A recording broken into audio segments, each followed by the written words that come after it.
Okay. Okay sir, ठीक है sir, thank you. हाँ जी, और कोई डिबेट करना चाहता है तो भाई बताएं। सोशल बाबा। हाँ, जोड़िए मुझे। हाँ, जोड़ दिया, तभी तो आप बोल सुन पा रहे हैं, बोल पा रहे हैं। बताएं। बहुत जोड़ देर दिया। से वेट कर रहे हैं, आप लोग जोड़ नहीं रहे हैं। हाँ, जोड़ दिए। अब बोले।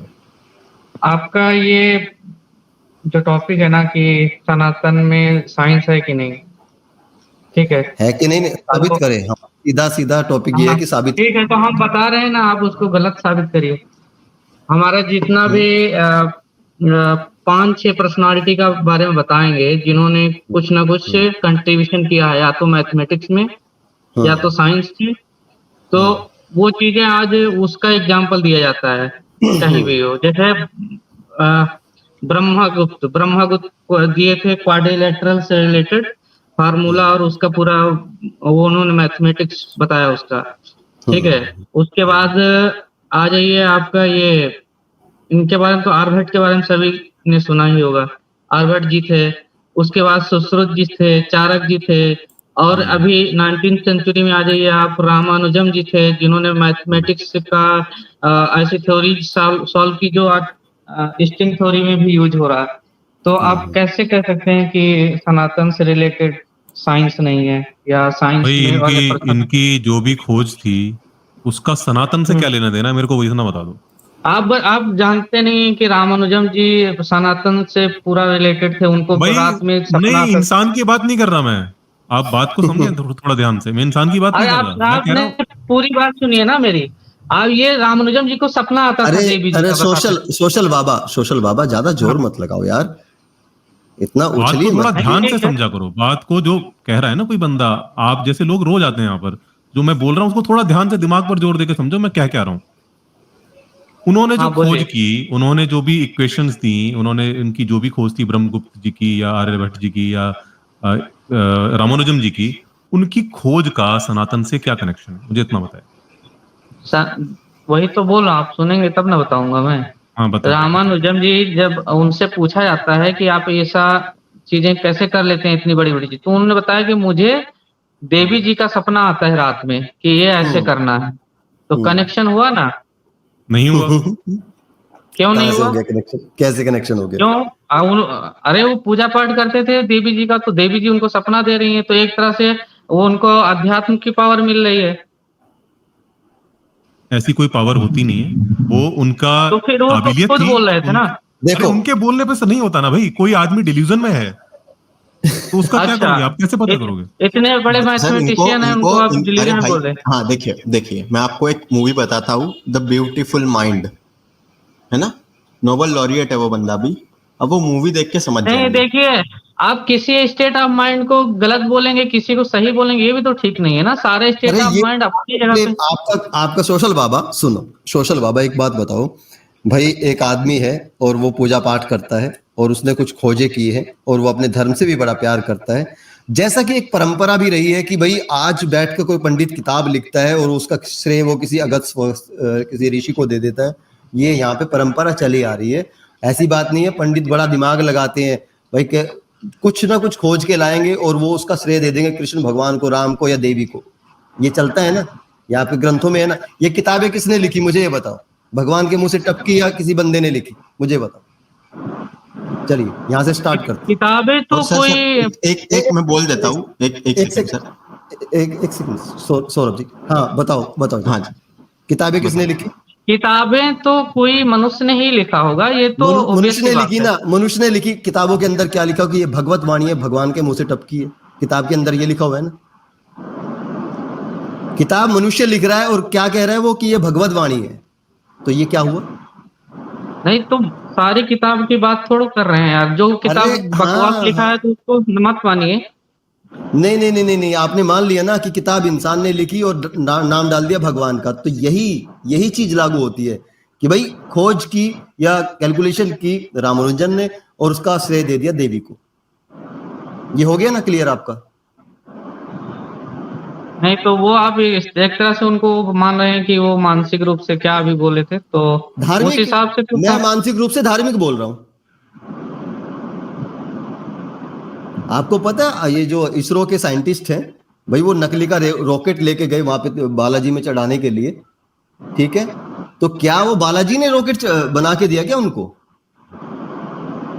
बताइए। उनको एक आध्यात्मिक फोर्स मिलता है इसलिए करता है। हाँ, मैं वही तो कह रहा हूँ कि आध्यात्मिक फोर्स कोई साबित नहीं होता है, और कोई अरे वैज्ञानिक क्यों नहीं, आप अरे चिल्लाओ आध्यात्मिक मत यार, सुनो, तुमसे ज्यादा चिल्ला सकते हो, चिल्लाओ मत, थोड़ा टोन डाउन रखो यार, समझे? जैसे हम बात करें ना उस तरह से बात करो। आपका चिल्लाने से आपका झूठ सच साबित नहीं हो जाएगा, समझे मेरे भाई? तो आप बताइए ना, आप अपना कुछ बोल रहे। जो हम उसका जवाब तो बालाजी पे। हेलो, आवाज आ रही है आपकी, आप कुछ बोल रहे थे। आ रही है। मैं सिंपल सी बात बोल रहा हूँ, बिल्कुल सिंपल शब्दों में।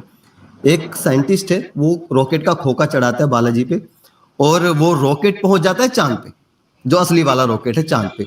अब ये बताओ कि वो रॉकेट बालाजी ने पहुंचाया चांद पे, या ईंधन ने पहुंचाया, या जो सारे वैज्ञानिक लगे हुए थे उन्होंने पहुंचाया? भाई साहब आप देखिए, मैं जो एग्जांपल दिया था वो एग्जांपल दूसरा था, आप दूसरा एग्जांपल ले रहे हो। चलिए ठीक है सर, सेम एग्जांपल कैसे? किसी को सपने में कोई फार्मूला आया, वो सुबह उठ के वैसा फार्मूला लिख दिया, तो सुनिए, वो अलग चीज हो गया ना। पहला सुने, जब रामानुजन को ऐसे फॉर्मूलाज आते थे ना, वो एक्सेप्टेबल नहीं थे, उनको बाद में उसको बैठ के जो उनके कलीग्स थे उनके साथ बैठ के कोशिशें करनी पड़ी थी कि इसको हम प्रूव कैसे करें, और फिर उन्होंने उसको डिराइव भी किया था, है ना? और नंबर दूसरा, हाँ, तो डेरिवेशन है उसके, इसलिए मानते हैं। अच्छा, नंबर दूसरा, जब रामानुजन जी यहाँ से बाहर पढ़ने गए तो उनकी फैमिली को यही सनातन धर्म ने कि बच्चे ने समुंदर लांग दिया तो वो गांव के आउटर में डालते, वो क्यों किया? नहीं, वो गलत है, ऐसा नहीं करना चाहिए। बट अध्यात्म में कुछ चीजें तो हैं, ये चीज तो मानना पड़ेगा। लेकिन क्यों मानना पड़ेगा? सिद्ध करो ना भाई। आप सुनिए, मेरी बात पहले सुन लीजिए, फिर आप बोलिएगा। अध्यात्म से लोग अपने आप को, जैसे बुद्ध जी ने पहले स्टार्टिंग में अध्यात्म फॉलो किया था, अरे अध्यात्म अपने आप को डिसिप्लिन किया। अभी सुनो दोस्त मेरे, अध्यात्म की जलेबी मत बनाइए। आज अध्यात्म का विषय नहीं है, आज साइंस का विषय है। आज है जो आपके ग्रंथ हैं उनसे साइंस निकालने का विषय है, ठीक है? साइंस को आप केवल टेक्नोलॉजी के फॉर्म में देखोगे तो कैसे होगा? आप ह्यूमन बॉडी को डिफॉर्म करना, टेक्नोलॉजी की साइंस ही निकालो, टेक्नोलॉजी की बात आप करें, साइंस देखिए, निकालो। तो वही तो बोल रहे हैं आप, जो ये अध्यात्म बोलो एक तरह से साइंस ही है, जो बॉडी के प्रति डेडिकेटेड है। कैसे? आप देखिए, आप अपने आप को डिसिप्लिन करते हो, अपने माइंड को फोकस करते हो, ये सिर्फ एक चीज, एक तरह से एक लॉजिक, एक तरीका है बॉडी को ट्रेन करने का, तो उससे आपका कोई पर्पज अचीव होता है। ये एक साइंटिफिक मेथड है। जिन्होंने कर लिया इसको, उन्होंने क्या अचीव किया? बहुत कुछ। आप महावीर बुद्ध को देख लीजिए, महावीर को देख लीजिए, सब लोग ने डिसिप्लिन करके, उन्होंने जो भी बातें कही हैं, वो बातें विचार करने से, बैठकर विचार करने से, सोचने से वो आ जाती हैं। आज भी बहुत सारे फिलोसफर हैं, और उनके बाद भी बहुत सारे फिलोसफर्स हुए, तो विचार करके सोचना। सोशल बाबा, एक सवाल, सिर्फ एक सवाल छोटा सा, फिर मैं भूल जाऊंगा यार, सॉरी, पूछ रहा हूँ बीच में। भाई ये जो शंकराचार्य ने उपनिषद और अध्यात्म, ये सारा कुछ जो पूरा ज्ञान दिया ना, जो ये शंकराचार्य से आता है, आप जानते हैं? जानते हैं ना? हाँ, शंकराचार्य की मृत्यु कैसे हुई? आदि गुरु शंकराचार्य की बात कर रहे हैं ना? हाँ, आदि गुरु शंकराचार्य की बात, कैसे मृत्यु हुई? वो तो डूब के बता रहे थे, मैं याद नहीं, मुझे एग्जैक्टली याद नहीं, सॉरी, मृत्यु के बारे में उनके याद नहीं मुझे एग्जैक्टली। उनका एक किस्सा था कि वो पानी में उनको मगरमच्छ पकड़ लिया, तो वो याद आ गया मुझे। हेलो, आपको पानी में मगरमच्छ पकड़ लेता यार भाई? वो शायद वो शायद गुदा रोग से मरे थे। अच्छा। हाँ, उनको भगंदर हो गया था। नहीं, पॉइंट क्या है वो बताइए ना। भगंदर हो गया, बता रहा हूँ ना, मैं बता रहा हूँ ना। हाँ, बीमारी हो सकती है। तो देखिए, वो इतने जिन्होंने अध्यात्म की शुरुआत की, और हाँ जी आनंद जी सर, जो रामानुजन जी थे, जो मैथमेटिशियन है हमारे यहाँ के, तो वो जो है सर उनको जब कहने का मतलब जो डिसिप्लिन बोल रहे हैं सर ना, तो वो सुबह उठ के पूजा करते थे नहा धोकर, ठीक है, एक डिसिप्लिन था। तो जब फॉरेन में जाते हैं वहां पे तो ठंडे पानी से नहाना पड़ता था, तो नहाते रहते थे, मतलब सुबह पूजा पाठ करते थे। उनको क्षय रोग था, मतलब टीबी का रोग था, उसी से उनकी डेथ हुई। पर उन्होंने ये काम जारी रखा, मतलब रानी वो कौन सी गॉडेस है, गॉडेस चेलम्मा आई थिंक, तो उनकी पूजा करते थे। तो वहां पे वो रोज सुबह, मतलब जैसे फॉरेन है शायद ट्रिक कहाँ पढ़ते सर, भूल गए सर, हार्वर्ड में पढ़ते थे ना, तो वहां का जो वो टेम्परेचर में मतलब पानी जो है वो उसी से नहाते थे सुबह सुबह, अर्ली मॉर्निंग में नहाना नहीं छोड़ा तो उसकी उनकी बीमारी बढ़ती गई। और ये मतलब पूजा करते गए बीमारी बढ़ती गई, वो तो मतलब क्षय रोग से उनकी डेथ हुई और बहुत ही अर्ली एज में डेथ हुई। मतलब कहने का मतलब ये था कि वो और खोजे कर सकते थे और मैथ्स में आगे जा सकते थे, एक्सप्लोर कर सकते थे, पर उनकी ये जो जीत थी वो सर उनका डेथ कारण बनी। मैं ये कहना चाह रहा था।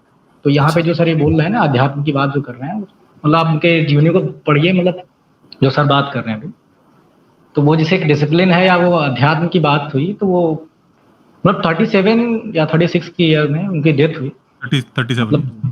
हाँ, और वो हार्वर्ड में नहीं थे सर, वो ट्रिनिटी कॉलेज में थे, कैम्ब्रिज। अच्छा, हाँ ठीक ठीक, ट्रिनिटी कॉलेज में। तो वो तो बीमारी से हुई ना, अभी आप बोल रहे हो, तो फिर उसको क्यों रिलेट कर रहे हैं? नहीं, रिलेट इसलिए कर रहे हैं रिलेट हम इसलिए कर रहे हैं कि अध्यात्म से अगर शक्ति मिलती तो भाई जो शंकराचार्य है वो गुदा रोग से ना मरते, ठीक है। अध्यात्म से अगर विज्ञान की कुछ जानकारी मिलती तो कोई आयुर्वेद की जानकारी मिलती, स्वस्थ स्वास्थ्य अच्छा हो जाता। ऐसे एकदम से नकार नहीं सकते हैं, मतलब आप नहीं मानिए सर मेरा कहने का एक सेकंड सर मेरे कहने का मतलब ये था कि जैसे कि वो जैसे क्षय रोग से पीड़ित हुए, मतलब हुए, ठीक है, तो उनका एक डिसिप्लिन था, वो अध्यात्म की प्रैक्टिस कहिए या अध्यात्म पूजा पाठ कहिए, तो उनका डेली का नियम था कि सुबह उठ के नहाते थे और मतलब नहाना अनिवार्य था, फिर पूजा करते तब जा काम करते थे। आपकी मतलब बात कर रहे हैं, तो कहने का मतलब क्या है कि वो बहुत ही हमारे मैथमेटिशियन है, बहुत ही मतलब विलक्षण प्रतिभा के धनी थे, तो वो अगर और जीते तो और अच्छी डिस्कवरी कर सकते थे ना। पर उन्होंने जी जो जीत पकड़ी तो वो मतलब तभी नहाया उन्होंने। तो आप बोल रहे हैं ना वो अध्यात्म से मतलब चीजें मिलती हैं, मतलब आपने बोला, मैं उसी से रिलेट कर रहा था। तो अपनी बीमारी क्यों बढ़ा रहे थे, मतलब ये मैं कह रहा हूँ। उनको ट्रीटमेंट लेना चाहिए, वो तो गलत किए। बाकी चीजें जो किए हैं, कंसंट्रेशन जो अपना वो फोकस करके नहीं तो जिस रीजन से उनकी बीमारी बढ़ रही है वो रीजन ये था कि ठंडे पानी से नहाते थे वहां, जबकि नहाना नहीं चाहिए था। बात हमारी समझ रहे हैं? अर्ली मॉर्निंग में उठ करके 4 बजे के आसपास नहाते थे। आप उनकी जीवनी पढ़िए या फिर मूवी देख लीजिए, ठीक है, उसमें आपको बात समझ में आ जाएगी। मैं इसलिए जोड़ रहा था उस अध्यात्म को और वो बीमारी को और उस चीजों को जोड़ रहा था। बात हमारी समझ रहे हैं? फिर वही सर अभी ह्यूमन सर ने बोला कि आदि गुरु शंकराचार्य की डेथ जो थी वो पाइल से होती है, तो मतलब ये चीजें रिलेट करने की बात हो रही है। मैं ये कह रहा हूं। ये तो 2 केस आप एक्सेप्शन बता दिए ना। नहीं, बहुत सारे केसेस वाले जो 2 केसेस नहीं है, क्या कहते हैं, दयानंद सरस्वती जो हैं उनकी भी डेथ तो होती है ना, आई थिंक सर किससे, जहर खाने से या नहीं, बीमार थे वो। अच्छा, वो भी बीमार थे। आप सुनिए अच्छा, मेरी बात छोड़िए सोशल बाबा, आप सुनिए, अब आप सुनिए। हाँ, आप पहले ये बताएं, अध्यात्म की डेफिनेशन पहले बताएं, है ना। जलेबी बाद में बनाएंगे, पहले डेफिनेशन बता दे क्या है। देखो, एक ह्यूमन बॉडी है और आत्मा है, 2 चीजें हैं। हाँ, ठीक है, गलत सुनिए आप पूरी बात सुन लीजिए फिर बोलिए तो ठीक है। अच्छा, देखो, 2 पार्ट हैं। एक बॉडी है जो मटेरियल चीज में आपको दिखती है सामने, और उसके अंदर एक एनर्जी फॉर्म में चीज है। 2 चीजों से मिलके आदमी कंप्लीट होता है, मतलब उस चलता बोलता सुनता, 2 चीजें मिलने से ऐसा पॉसिबल होता है, ठीक है। और जो एनर्जी है वो बॉडी के अंदर बंद कैद है एक तरह से, ठीक है। अब एनर्जी को जो बॉडी को रन कराने के लिए बहुत सारे सेंस दे दिया है ईश्वर ने बॉडी को, कि वो एनर्जी उससे बंधी रहे। वो सेंस जैसे सेक्स, फूड, बाकी चीजें जो प्लीजर की चीजें हैं उन सब से उसको रोक के रखता है, फोर्स को, जो अंदर का जो एनर्जी है उसको, ठीक है। आप अध्यात्म से जब डिसिप्लिन सर सोशल बाबा, अध्यात्म की डेफिनेशन पूछिए। उसका डेफिनेशन नहीं बता रहे, किताब बता रहे हो? नहीं है, आप बस शॉर्ट में बता दे रहे हैं। तो वो जो आपका डेफिनेशन पता है क्या है? अब मैं उसकी को एक्सप्लेन कर रहा हूँ।